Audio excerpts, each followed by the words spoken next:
Ano nga ito na tawag dyan? Talaba. Talaba? Hindi ko alam kung ano luto ito.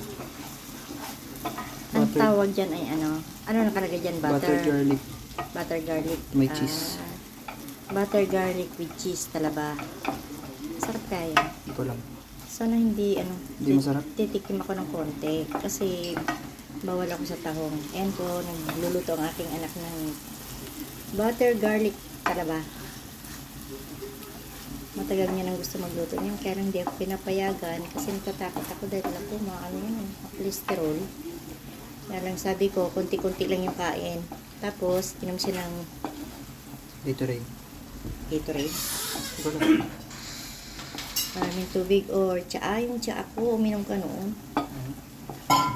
Ayaw kasi niya uminom ng tsaa. Parang na-allergy na ako. Naamoy ko pa lang. Amoy, yung isa kong anak, allergy naman. Naamoy pa lang daw niya. Uy ka. Kamaingay, uy. Mag-video ko. Naamoy pa lang daw niya na allergy na siya kasi lahat ng seafoods allergy siya. Minsan isda, allergy pa rin siya. Allergy. Allergic siya. Kawawa naman. Hindi makakain ng masarap. Ano, 3 minutes pa. Asan pa? Yan lang? Ano na? Yan lang yan? Oo. Yung lahat mong binili, yan lang yan? Ang konti. 1 kilo ba yan? Oh? Baka tinimbang yun, may tubig. Oo.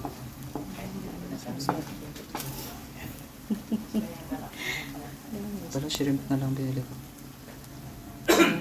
Okay, ano, yung... Pero at least, ano, ma-experience mo yan kasi matagal mo nang gusto mong tikman yan. Sarap yan. Ano ba yan? Talaba. Ba't naka Luto niya. video mo kasi kuya? Videohan kita. Ano muna ko? Nasaan na yung ceriticid? Dito? Oh? Nasaan yung ceriticid, ma? Si Tirisin, ayaw ko kung meron pa. Naghahanap na siya ng gamot. Pagka wala pa ano ah. Oo, amoy mo lang yan. Ano ka ba? Sobra ka naman. Di ka nga natikim eh. Baka hindi ito.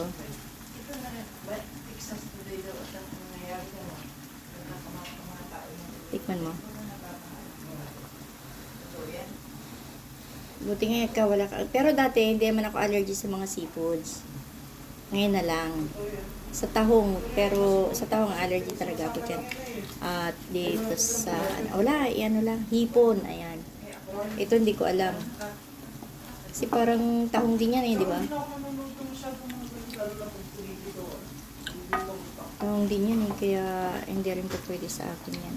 Hindi masarap. Sarap, hindi? Hindi. Hindi rin masarap. Ayak mo malang mamigay. Ikaw lang na makakain yan. Si nanay hindi rin kakain yan. Ayan, tapos na. Pinatay na ang